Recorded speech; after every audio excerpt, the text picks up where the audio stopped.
অন্যদিকে প্রাক্তন মন্ত্রী অরূপ বিশ্বাসের বাড়িতে পুলিশ মেসি কাণ্ডে প্রাক্তন ক্রীড়া মন্ত্রীকে তলব করা হয়েছে। ইতিমধ্যেই একটি হাজিরা তিনি এড়িয়ে গেছেন। অরূপের নিউ আলিপুরে বাড়িতে এবার কলকাতা পুলিশ জানাবেন। ফোন লাইনের সঙ্গে রয়েছেন প্রতিনিধি রিয়া বাজি। রিয়া,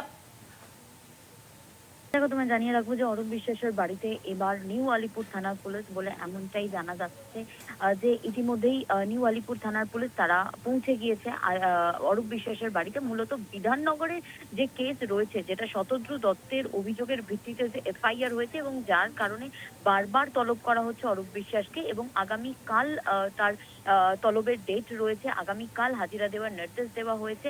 আগামীকাল যাতে তিনি হাজিরা দেন সেটা কিন্তু নিশ্চিত করতেই নিউ আলিপুর থানার পুলিশ ইতিমধ্যেই অরূপ বিশ্বাসের বাড়িতে গিয়ে পৌঁছেছে। তবে তার বাড়ির দরজা নক করা হচ্ছে, তিনি এখনো দরজা খোলেননি।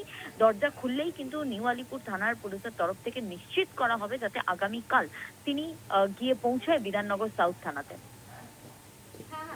ধন্যবাদ রিয়া। ফোন লাইনের সঙ্গে ছিলেন প্রতিনিধি রিয়া মাঝি। মেসি কাণ্ডে প্রাক্তন ক্রীড়া মন্ত্রীকে তলব করা হয়েছে ইতিমধ্যেই। মূল উদ্যোক্তা শতদ্রু দত্তের তরফে অভিযোগ দায়ের করা হয় থানায় এবং তারপরেই এফআইআর লঞ্চ হয়। এর আগে আমরা দেখেছি গত সপ্তাহে তাকে তলব করা হলেও তিনি হাজিরা এড়িয়ে যান শারীরিক অসুস্থতার কারণ দর্শিয়ে। ফের তাকে তলব করা হয়েছে আর আজ একেবারে প্রাক্তন মন্ত্রী অরূপ বিশ্বাসের বাড়িতে উপস্থিত হলো পুলিশ। অরূপ বিশ্বাসের বাড়িতে পুলিশের উপস্থিতি। মেসি কাণ্ডে প্রাক্তন ক্রীড়া মন্ত্রীকে তলব।